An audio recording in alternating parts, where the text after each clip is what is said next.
class is in the memory of Avram and Yeshayahu, and tonight we'll be doing stories because based on the feedback that we've gotten from our survey on lifelongjewishlearning.com, people love stories and we got to break it up. Can't be the same thing every night. It'll be a half-hour story time, much lighter and more enjoyable. The backdrop you see behind me tonight is from the city of Tiberias. Tiberia is a beautiful city in the Holy Land of Israel. And no, for those that are watching, I did not travel to Israel today, although that would be pretty cool. I would love to have had that opportunity. But with the amazing advances of technology, we have a virtual background that allows us to feel as if I am standing on the steps. I have been at this backdrop, not a backdrop, but this is where the great sage Rabbi Akiva is buried in Tiberia. I have been there. It's like a whole walkway up. And where this picture is the end of that walkway, entering into the actual covering, the awning where he is buried. So that is the backdrop for tonight. The reason why I am sharing with you stories of Rabbi Akiva is because we find ourselves in the period of Siras HaOmer, the counting of the Omer, which is a sad time for the Jewish people, the time of mourning where we don't have haircuts, we don't listen to music, etc. And one of the reasons for that is because this is the period during which 24,000 students of Rabbi Akiva died from a plague. That's right. Coronavirus was not the first plague to ever hit the human people. We had a plague that hit specifically the students of Rabbi Akiva. And perhaps next Tuesday, which will be like Ba'omer, I'll talk about students of Rabbi Akiva. And the most famous of all of his students, which was Rabbi Shimon Bar Yochai. Next Tuesday is like Ba'omer, the Yartzeit, day of passing of the Rashbi. And I think I will connect it with the other students and the differences between Rabbi Akiva and Rabbi Shimon Bar Yochai. But tonight will be some stories, just to share with you the life, the history, and some of the highlights of undoubtedly one of the greatest sages that the Jewish people have ever had. So let's share some stories. First of all, I'm sure that many of you have heard of Rabbi Akiva, but I'm sure less of you are familiar with his background. So Rabbi Akiva lived during the time of the destruction of the Beis HaMikdash, the temple, in the year 70 CE or 70 AD. So we're going back about 2,000 years ago, which is when Rabbi Akiva lived and was born, etc. He was born to a man, Yosef, who was actually a convert. Either his father or his grandfather was actually a convert to Judaism. So Rabbi Akiva did not grow up in any kind of illustrious or rabbinic background. In fact, the exact opposite is true. He grew up in a very, very, not only first of all, very poor home, but not only was it a very poor home, it was a very disengaged and unaffiliated home that really had very little to do with Judaism. Rabbi Akiva sadly grew up in a home with no Torah study. Not only was it no Torah study, it was a home that despised Torah scholars. So much so that Rabbi Akiva said about himself that in his younger years, if you would have given him a sage, he would have torn him up with his bare hands. So Rabbi Akiva was not someone who came from any kind of noble background, any kind of noble or wealthy background. He was an uneducated, poor child. He ended up becoming a shepherd. And I actually tonight was going to do a virtual background of the fields of Judea, the hills of Judea, where Rabbi Akiva was a shepherd, but we'll save that backdrop for another time, I guess. Rabbi Akiva, well, he was Akiva ben Yosef. He was a simple, illiterate, uneducated shepherd working for a very, very wealthy man called Kalba ben Natsuba. Kalba Sabua was one of the wealthy 1%ers, one of the wealthy Jews of Israel. He had a huge estate, and he had thousands of flocks that had to be tended to. And Akiva was but one of the shepherds taking care of the sheep of this wealthy man called Kalba Sabua. Sorry. There's different versions exactly what happens and how they fall in love. But but a clear fact, it's not a legend, it's a fact, is that Kalba Sabu had an extremely beautiful, wise, delicate, sensitive daughter whose name was Rachel. Rachel would have been a catch that the greatest scholars in Israel would have been lucky to marry her. She had everything that you could ask for in a girl. She was beautiful, she was smart, she was sensitive, she had very, very refined character, and of course, she was a millionaire. She was very, very wealthy. And yet, one day, Rachel falls in love with this shepherd in the field. Now, according to one version of the story I read, it is that the famous story of Rabbi Akiva and the rock and the water, which I'll say in 1 second, is actually what happens before they get married and what makes them fall in love. That story is where basically Akiva, this uneducated man, is one day watching how there was a waterfall with some water in a pipe or whatever it was dripping onto a rock below. And the daily drip, drip, drip of the water onto the rock caused that there should be a hole bored into the rock. And as Akiva is watching and wonder how this little drop of water, what is a drop of water? If this one drop of water, repetitive drops over and over and over, were able to make a hole, and make a hole in the thick stone, in the strong stone. And Rabbi Akiva is watching, and this young, beautiful girl, Rachel, comes over to him and says, Akiva, what are you looking at? He says, isn't it amazing how the soft water can penetrate the hard stone? So he says to himself, this means that I also could become a great scholar. If the water can penetrate the stone, how much more so can the Torah, which is compared to water. We know many places where Torah is compared to water. Water descends from on high down low, so too the Torah comes from above down low. So too, the Torah also can penetrate my heart, which is less harsh than the stone. And when she heard him say this with such sincerity and such intensity, and she realized he was legit, he was the real deal. When she saw that, she said, I promise I will marry you and I will help you go and study Torah. Akiva and Rachel marry in secret. This is like the ultimate Hollywood story, but it actually happened. Now, Kalba Sabu, the wealthy man, is getting all these offers for a rich, for his rich daughter, for his beautiful daughter. And she's turning them all down. So eventually he finds out that why have they all been turned down? Because his daughter is secretly in love and married to, or engaged to this simple, poor, uneducated shepherd. And Kalba Sabu flies into a fit and he says, if you marry this man, I will disown you. And yet the love of Rachel was so powerful. It's not just love. That's the problem with these stories where they're said. The sensitivity that she had to appreciate greatness. You have to understand, Rachel was a truly sensitive soul. Women, in general, have the ability to see and to appreciate the potential of something far more than a man does. She saw in him a greatness that most of the other men she met did not have. And she saw the greatness he had, the potential he had, and she believed in him. She believed in him. She believed in him. And she gives up her life of riches. She gives up all the maids and the servants and the luxuries. And they're poor. No, he obviously lost his job, Akiva. They move into a small little shack and they're sleeping on hay. And they're living in the ultimate of poverty and nothingness. And yet, here's a beautiful story that even in their poverty, they were willing to share with others the little that they possessed.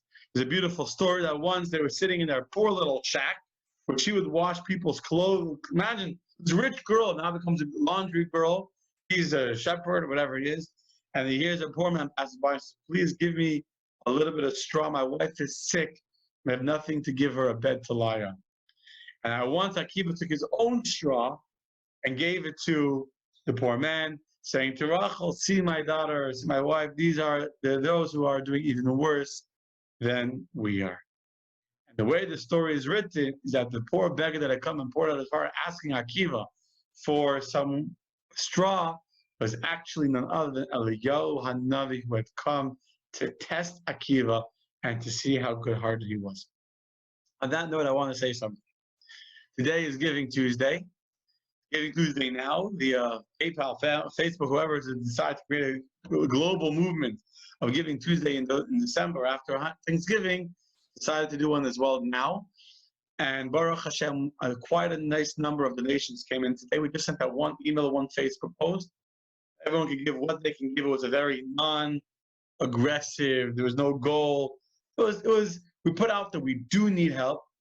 We need help to survive, and financially, it's a struggle. Is it always, more than maybe other times?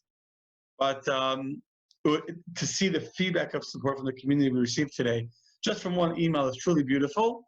But there was one lady that donated today, who is a person that I've had to help out a number of times in the past with her apartments, with the paying for cars. Their car shouldn't be repossessed, and that person, to see them coming back when they, Baruch Hashem, I guess, are in a little bit of a better financial situation, so they have a little bit to donate, and donating when they're able to, is truly heartening and beautiful.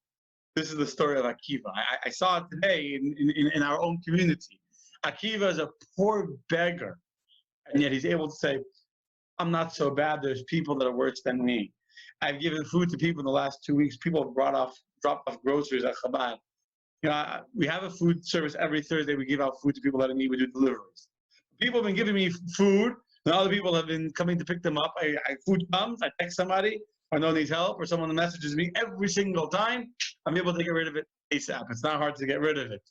And people can say, I don't need this. Give it to someone else who needs it more than me. And that's the story of Akiva. I don't want to get distracted. I want to talk about Akiva tonight. But this is the story of Akiva, who was willing to share what he had with somebody that had even less. Anyway, Akiva, with the help of his wife Rachel, begins to study, to learn how to read. He was 40 years old when he learned the alphabet. 40 years old. Understand what that means? 40 years old to begin to study. And it's very easy for us to get discouraged and say that you can't teach an old dog new tricks, and I am what I am, and I'm not going to change, and it's too late, and this is who I am. This is the ending, as we say in English. It's a done deal. At the age of 40, he started from scratch. He started to learn how to read Hebrew, but he was dedicated. He had an unbelievable wife that was at his side, who was truly the motivation that kept him going, and he persevered. So eventually he reached a level of scholarship where he was ready to go away to yeshiva. And for him to go away to yeshiva and leave his wife all alone, the little kids, is very, very hard. But his wife encouraged him to do it. She pushed him to do it. And so he went to the yeshiva of Rabbi Eliezer, I believe was the teacher then. And he went to the yeshiva, Rabbi Eliezer. He went to the yeshiva of Eliezer, and he was there studying. Now, part of why Rabbi Akiva became one of the greatest sages ever is because most of us, I think, this is my own thoughts now. When I learn, most of us learn, I am who I am. I'll learn for a few hours, I'll learn for a day, I'll learn for I'll watch a class for an hour, and then I go back to doing what else I need to do, and I'll check my phone, check my email, and go eat supper, etc., etc. Akiva was already an older man, and he had a longing and a yearning for Torah study that most of us cannot begin to fathom in our brains. We're too complacent, we're too settled, and too into our status quo, that even if we're willing to be like Akiva and to start from new, and we're not discouraged by how old we are, and say, if Akiva could do it, I could do it. If the water can make a hole in the stone, then the Torah can enter, me too. Beautiful. But Akiva was like a sponge, yearning, soaking up the words of Torah for 12 years, which is what his wife told him to go for. He didn't leave the yeshiva. Can you understand that? It's something that the average person today can't relate to. You can't relate to it. They have such an intensity in Torah study, such a yearning, such a longing. It's beautiful, but it's like out of our reach almost. Anyway, for 12 years, he studies with all of his heart and soul. 12 years. He comes back home. Imagine for him to tear himself away from his studies. He had achieved so much. He had learned so much. With the 12 years that he'd been given permission to leave or up, he comes back home. And he comes back to the home, and as he comes to his house, he sees a stranger inside the home. He didn't want to go inside and greet his wife with some stranger standing in the home. So he waits outside for the man to leave, so he can embrace his wife and meet his wife in private. As he's waiting outside the broken down shack and the broken windows, you can hear his wife talking to the man, and the man is scoffing and laughing at his wife and says, "Why are you working here, slaving away? For 12 years, your husband is gone. He's abandoned you. He ran away. You're stuck." Rachel knew. A woman knows. And she said, "My husband is not true. He didn't run away. My husband is studying Torah. I can feel it in every fiber of my being. He's learning with every fiber of his being. And if my husband could hear me now, I would wish that he goes back to the yeshiva for another 12 years. Akiva heard that. And he knew his wife was right. And he knew that he wasn't done what he had to finish learning. And he knew that if he would walk into his home and say hello to his wife, he would get stuck. He would get stuck. The fire would cool a little bit. And so without even going to school, he turned around and went back to the yeshiva for another 12 years. Again, it's a crazy story. It's such a powerful story. It's so powerful that I sometimes I think people can't appreciate living in America today. And he becomes one of the greatest sages ever. 24,000 students become his students. He's now one of the most recognized rabbis in all of Israel. His fame has reached far and wide. He is, now, you have to also understand, why does he have 24,000 students? Because Rabbi Akiva is unbelievably sensitive as well. It all goes hand in hand. When you grow up studying and you grow up educated and you grow up privileged, it's hard to truly relate to the suffering or to the innocence of somebody else. When you yourself grow up in suffering, when you yourself grow up poor and without all the benefits that many might have, you're much more appreciative of the struggle that another person might have in studying. You're much more sensitive, much more patient than others. And so Rabbi Akiva was not just a genius, which he was. He was such a great genius that Moses says he was able to see through all the generations until the times of Mashiach. And when Moshe Rabbeinu saw Rabbi Akiva teaching Torah, Moshe Rabbeinu felt humble before the wisdom of Rabbi Akiva. But I don't think that's what made him so great. I think, that's again, I'm sharing you how I understand, how I perceive the greatness of Rabbi Akiva was his sensitivity, was his patience. Because a man that spent 40 years as an ignoramus, as an uneducated person who couldn't read Hebrew, and now worked to understand and worked and sacrificed tremendously, he was able to truly relate to the struggles of his students and to uplift them. And that's why so many people loved him and were able to be open to receiving from him. Because to receive, you have to be open and feel safe and accepted, etc. Next 12 years are over. Rabbi Akiva is going back home to his wife. Now when he travels, thousands of students are traveling with him. He comes to the city where he lives, and he sees amongst the crowd that came to greet him, over in the front of the crowd is Kalba Sabua, who actually had come to ask Rabbi Akiva, not knowing who this man was, what to do about his daughter. He heard that his daughter was living in tremendous poverty, and he felt bad that his daughter should die all alone in poverty, and he wanted to find a way to annul his vow. He could at least help his daughter. He eventually got over his anger, and to allow her to live in some kind of respectable home. And all of a sudden, Akiva sees a poor woman in ragged clothing trying to get close to him. And the students are pushing her aside. But Rabbi Akiva realized in the second which he recognized his wife.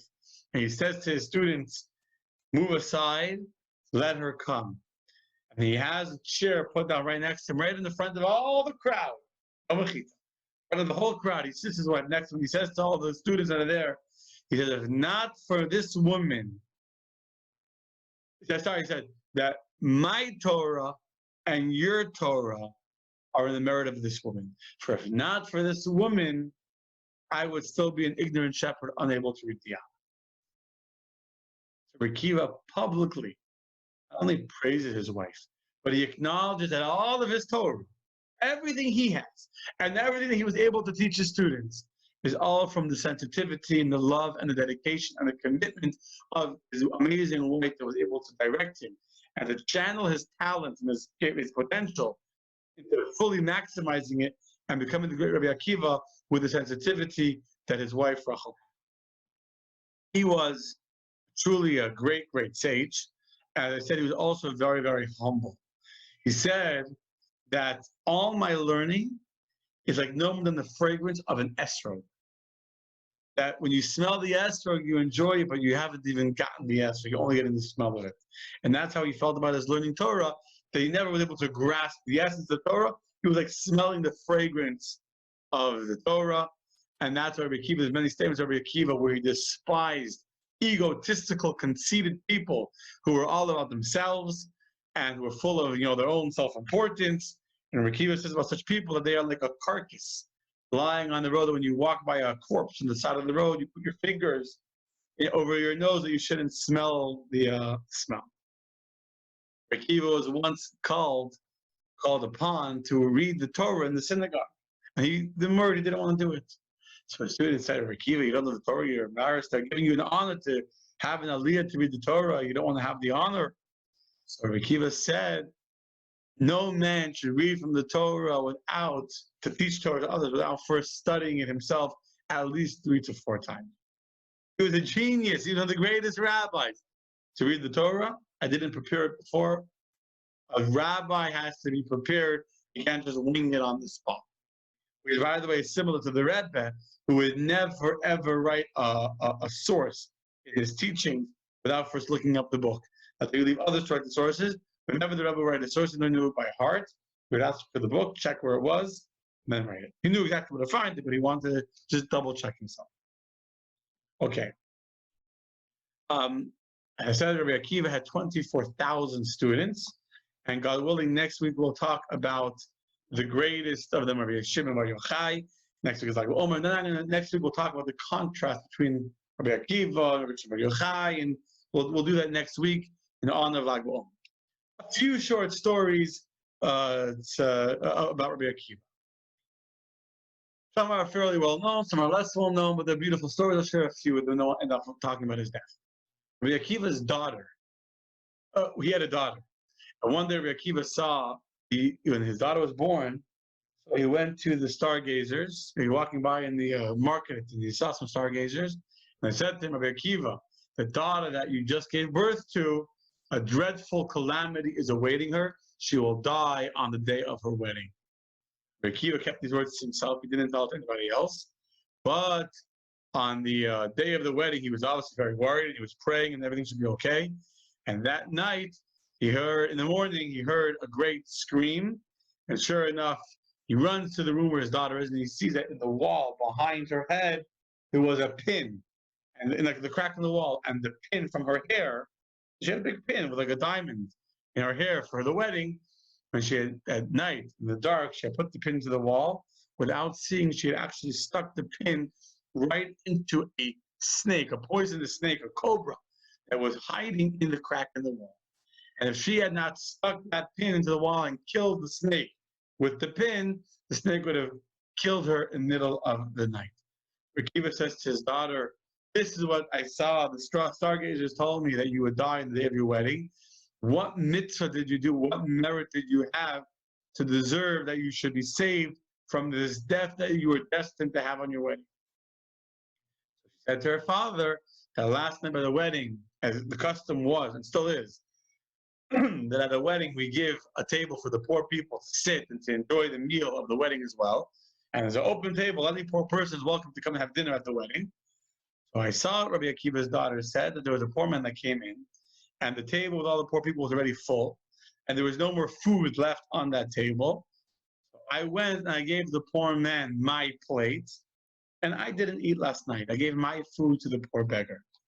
And because I gave my food to the poor beggar, that's why that's obviously why you were saved, and your life was saved. Rabbi Akiva would eventually become a very wealthy man because his father-in-law, Kavos Sabua, gave all of his money to his son-in-law to become wealthy, etc. So Akiva actually, besides being a great scholar, also was officially a diamond merchant. Although he didn't do it often, he would buy and sell diamonds, and that's what he did for a living.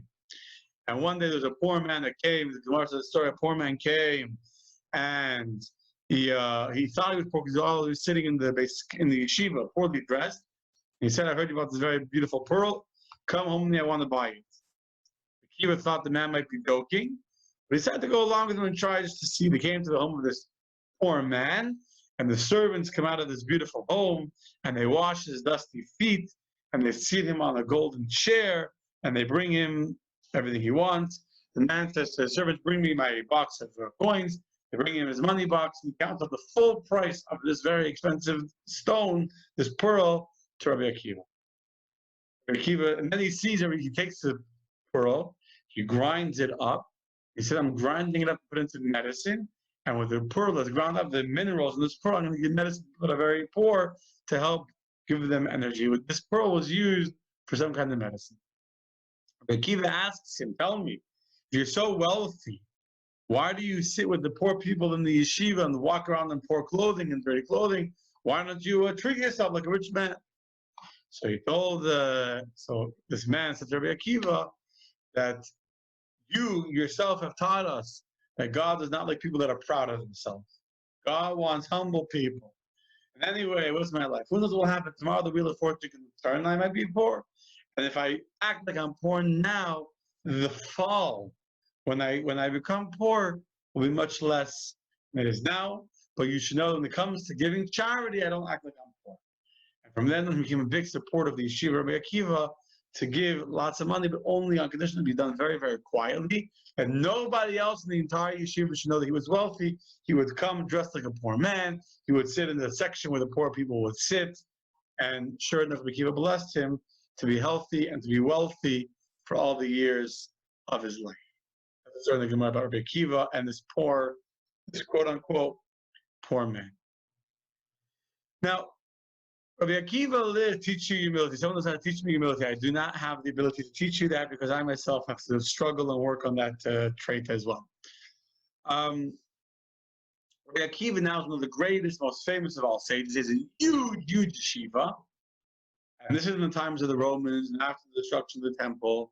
And the Romans made a decree in the year 70 CE that Jews are not allowed to learn Torah in public.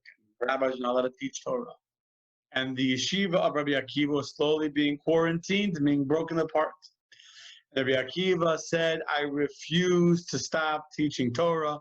I just mentioned the story last week where he was teaching in public, and one of his friends saw him and said, "Rabbi Akiva, what are you doing? Don't you know the Romans will catch you? And if they catch you, they will kill you."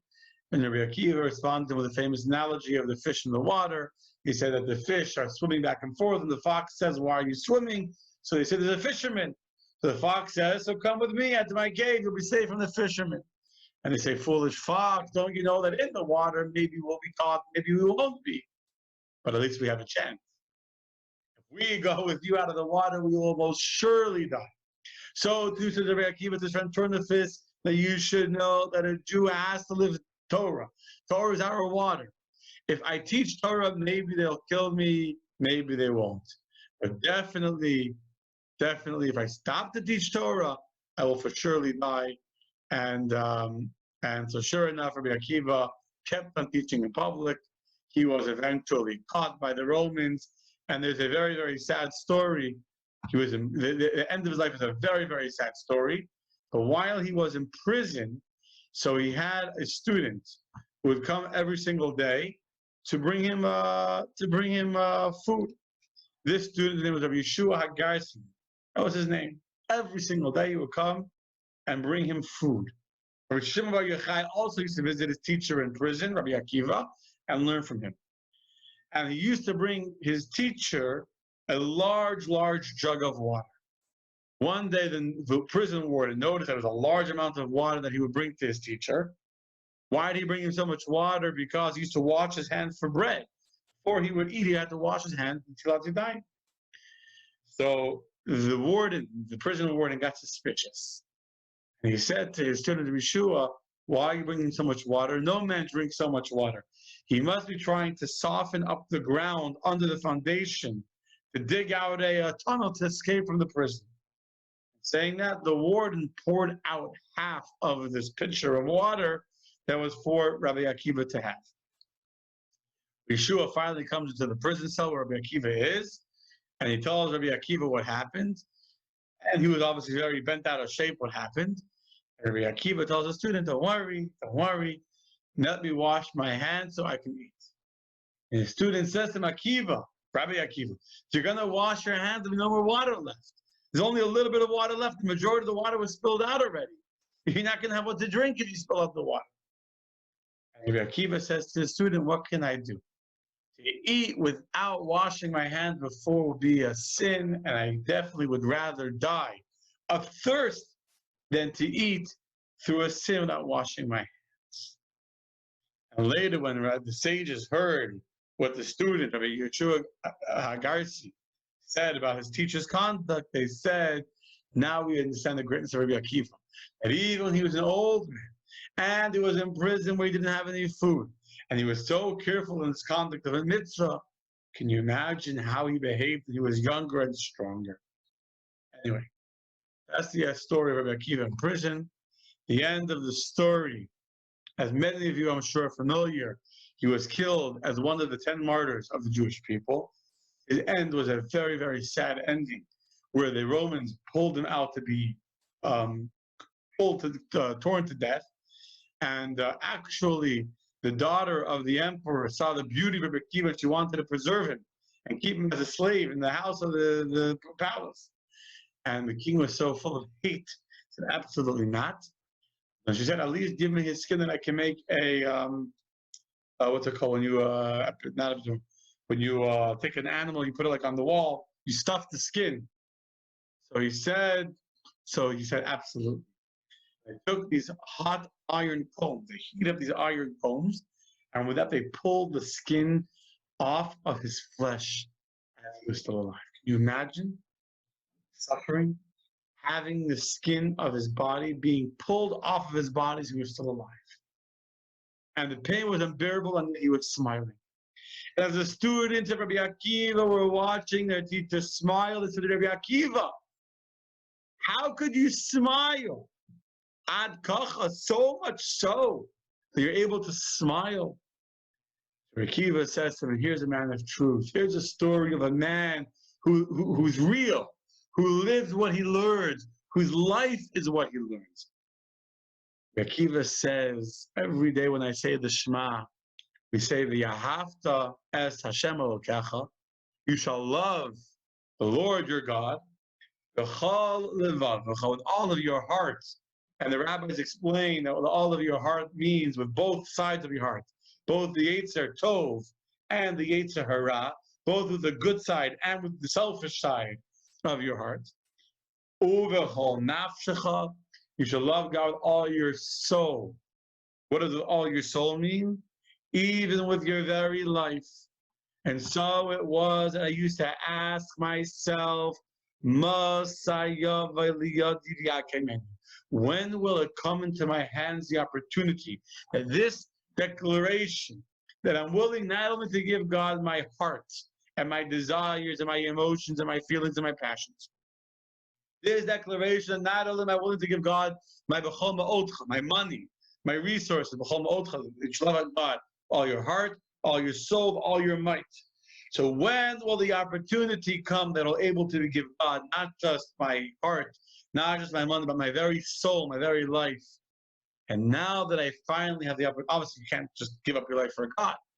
Now that the opportunity has finally arrived, how can I not smile? This is a man of truth. This is a man who cared nothing about himself, and all he cared about was the Torah he studied and the God that he served. And he calls out, they come to the place of the Shema, the tefillin, as they were tearing off the skin on his face by the forehead where the tefillin goes. He calls out, Shema Yisrael Hashem Elokeinu, Hashem Echad, and with that they pull off the hair, the skin, and he died. He died with these holy words on his lips. This is the story of Rabbi Akiva. This is the man who we celebrate during the Shiras Omer's 24,000 students. He's a man that of the 24,000 students, they all perished except for 5. And with those 5 students, including Rabbi Meir, including Rabbi Shimon Bar Yochai, Judaism was rebuilt. And that, God willing, will be the story for next week. Try to keep it at a half hour, I'm with a little overtime, of course. Story of my life. This is the story of Akiva, one of the truly the greatest sages of history, a man who started with nothing. A man who started with nothing. So if you think that you don't know a lot about Judaism, if you think that you're underprivileged or you had a bad upbringing or a bad background, you feel uneducated, or the Akiva knew less than you, and he was poorer than you, and he had a more difficult life than you, and yet with dedication and commitment, he became the greatest sages. Yet who never felt pride, who never said, "Oh, look what I've achieved. Look at how great I've become." Who his whole life remained consumed with a fire. When will I be able to give God everything I have, even my soul, even my very life? And that, my dear friends, tomorrow will be a very interesting lecture with Rabbi Shalom Lipsker and Alan Levy, I believe is his name, discussing Pesach Sheni, second chances. May God bless you all with health and happiness. May we hear only good news, God willing, very, very soon. Good night.